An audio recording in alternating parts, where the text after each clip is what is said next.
ছোটদের পাঠশালায় তোমাদের সবাইকে স্বাগত জানাই। আজকের ক্লাসে আমরা প্রথম শ্রেণীর আমার বই দ্বিতীয় পর্বের 138 নম্বর পৃষ্ঠার এলোমেলো বর্ণ সাজিয়ে সঠিক অর্থপূর্ণ শব্দ তৈরি করব। তাহলে চলো ক্লাসটি শুরু করি এবং দেখি কোন কোন বর্ণ সাজিয়ে আমরা সঠিক অর্থপূর্ণ শব্দ তৈরি করব। দেখো, প্রথমে লেখা আছে ল কয়াকার দন্ত স। সাজিয়ে লিখলে হবে সকাল। দেখো, বানানটি ভালো করে দেখে নাও। দন্ত স কয়াকার ল, সকাল। সকাল নিশ্চয়ই তোমরা বুঝতে পেরেছো, এখানে সকাল বেলা বা সকাল সময়কে বোঝানো হয়েছে।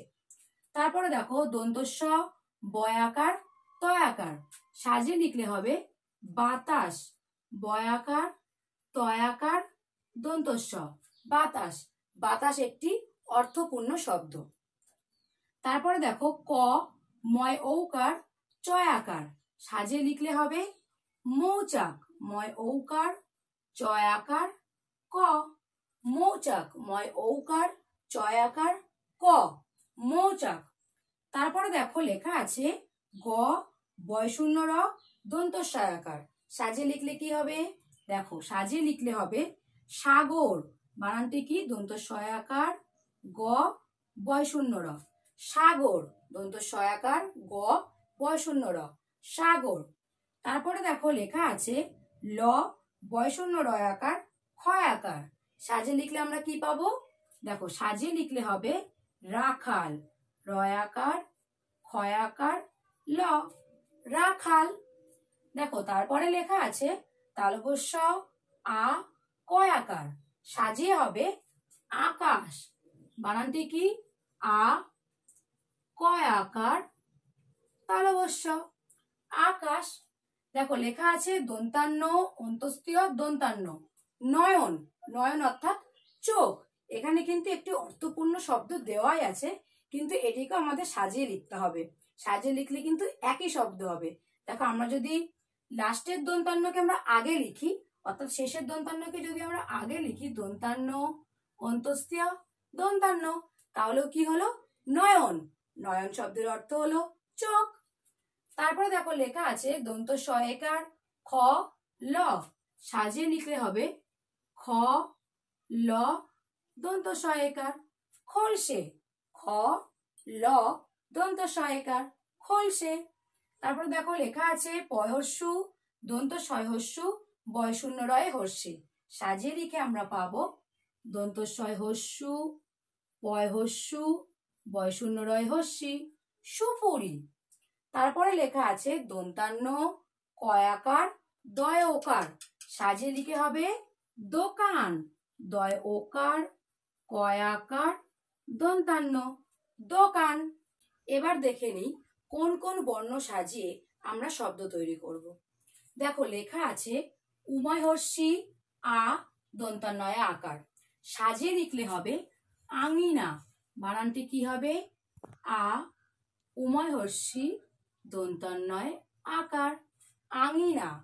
তারপরে লেখা আছে মধ্যাহ্নাশয় আকার দন্তস্য বয় শূন্য রয় হর্ষি। সাজিয়ে লিখলে হবে সরিষা। দন্তস্য রয় হর্ষি মধ্যাহ্নশয় আকার, সরিষা। তারপরে লেখা আছে বয় শূন্য র পয় হর্ষু কয় হর্ষু। সাজিয়ে লিখে হবে পুকুর। পয় হস্যু কয় হস্যু বয় শূন্য র, পুকুর। তারপরে দেখো লেখা আছে দন্তান্ন আ গয় হর্ষু। সাজিয়ে লিখে হবে আগুন। আ গয় হস্যু দন্তান্ন আগুন। তারপরে লেখা আছে ঠয় আকার হর্ষই ব।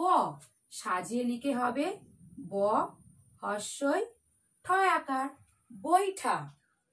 তারপরে লেখা আছে ল পয়চন্দ্রবিন্দু আকার চয় হর্ষি।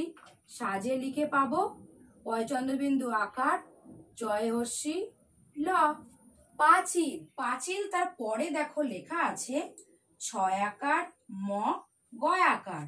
সাজিয়ে লিখলে হবে গামছা। গয় আকার ম ছয় আকার গামছা। দেখো, তারপরে কি লেখা আছে ছয় হর্ষি ময় আকার ময়ে ঔকার। সাজিয়ে লিখে হবে মৌমাছি। দেখো বানানটি কি? ময়ে ঔকার, ময়াকার, ছয় হস্যি, মৌমাছি। প্রতিবার বলার সময় আমরা বানান করে করে পড়বো। দেখো যখন আমাদের সঠিক বানানটা জানা থাকবে, তখন যেমনই বানান হোক না কেন বা যে বানানই হোক না কেন, আমাদের যদি সেই বানানটা জানা থাকে, এলোমেলো ভাবে দেওয়া থাকলে কিন্তু আমরা খুব সহজেই সঠিকভাবে লিখতে পারবো।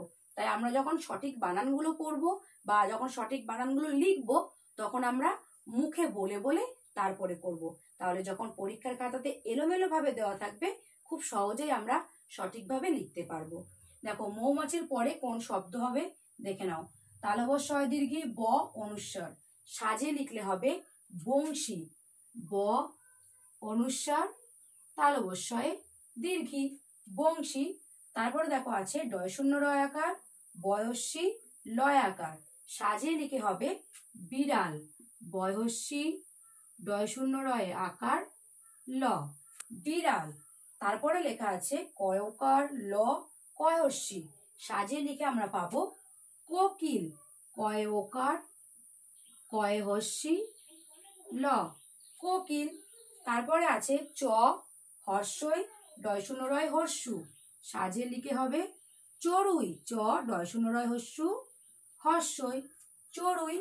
তারপরে আছে ক তালব্য য় আকার লয় হর্ষি, সাজিয়ে লিখে হবে তালব্য য় আকার লয় হর্ষি ক, শালিক। দেখো তারপরে আছে ক বয় শূন্য র কয় হর্ষু, সাজিয়ে লিখে হবে কুকুর। কয়স্যু কয়স্যু বয় শূন্য র, কুকুর। বানানগুলো কিন্তু যখনই আমাদের জানা থাকবে, আমাদের এলোমেলো বর্ণ বা যাই আসুক না কেন, সেটা শূন্যস্থান পূরণের শব্দ তৈরি, আমাদের কিন্তু বানান জানা থাকলে একদমই কঠিন বলে মনে হবে না। তাই যখনই আমরা উত্তরগুলো করব, তখন আমরা বাড়িতে ভালোভাবে বানানগুলো প্র্যাকটিস করে নেব। তাহলে পরীক্ষার খাতাতে বানান ভুল হওয়ার আশঙ্কা একদমই কমে যাবে। তাই আজকের ভিডিওটি এখানেই শেষ হচ্ছে। ভিডিওটি ভালো লাগলে লাইক, শেয়ার এবং কমেন্ট করতে ভুলো না। আর এখনো যারা চ্যানেলটি সাবস্ক্রাইব করোনি, তারা কিন্তু এরকম শিক্ষণীয় ভিডিও পেতে অতি অবশ্যই চ্যানেলটি সাবস্ক্রাইব করে নাও।